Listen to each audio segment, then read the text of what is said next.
your paws to yourself." With that, I trotted over to the door and put the pumpkin outside on my front step. "You'll be safe here," I said, giving it a little pat. Not really. Like a furry missile, Prozac whizzed out from behind me and snapped up the pumpkin stem in her jaws, took off like a shot. I chased her up the street and groaned to see her bounding up the path to a once elegant but now dilapidated old house. Of all the houses on the block, why did she have to choose this one? The crumbling Spanish hacienda belonged to the neighborhood witch, a grouch royale named Cryptessa Muldoon.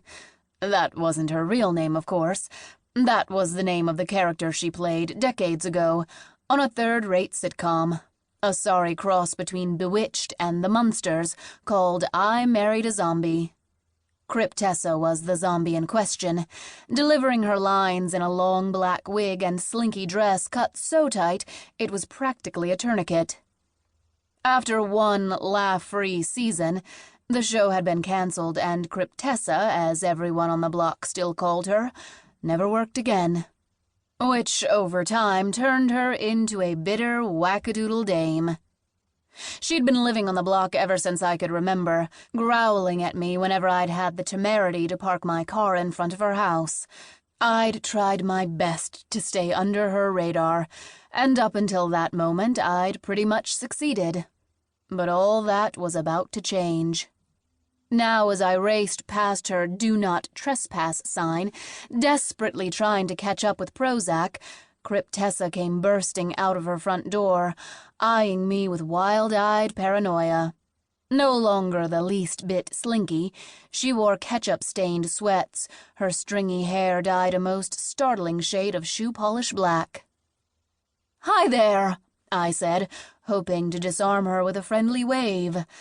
Alas, it did not work. "Get off my property!" she shrieked, "or I'll call the police." "Absolutely," I assured her, "just as soon as I get Prozac." "What do you think I am, a pharmacist? I don't have any Prozac." "No, my cat, Prozac."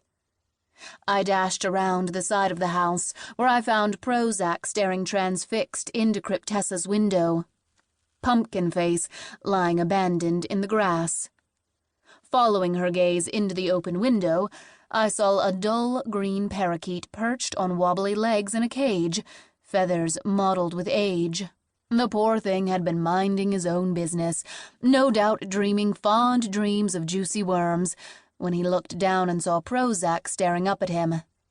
I guess he must have seen the bloodlust in her eyes, because without any further ado, he let out a strangled peep and proceeded to keel over. "Oh, my God!"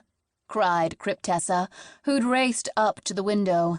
"You've killed Van Helsing! You've killed Van Helsing!" And indeed, the poor little critter had kicked the bucket. "I'm so very sorry," I said. "But really, I didn't do a thing. I was just standing here." "You've killed Van Helsing!" Cryptessa wailed again, unable to let go of the thought. "I know it's a small consolation for the loss of your beloved pet, but I hope you'll accept this colorful Halloween pumpkin as a token of my apology." I held out Pumpkin Face. "Get the hell out of here!" she shrieked.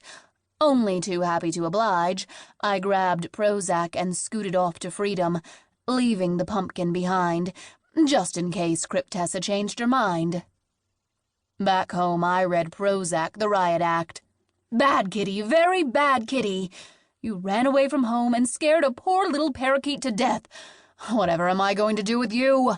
She looked up at me from where I'd plopped her on the sofa. "I'd suggest a nice long belly rub with some bonus scratching behind my ears." I'm ashamed to confess that, after a calming mini Snickers or 3, I was actually in the middle of giving her that belly rub when I heard a loud banging at my front door. I opened it to find Cryptessa standing there, eyes blazing, her shoe-polish hair standing out in angry spikes. "You killed him. Now, you have to help me bury him." "Pardon me?" "I need you to dig a hole for Van Helsing's grave. I can't do it, not with my bad back."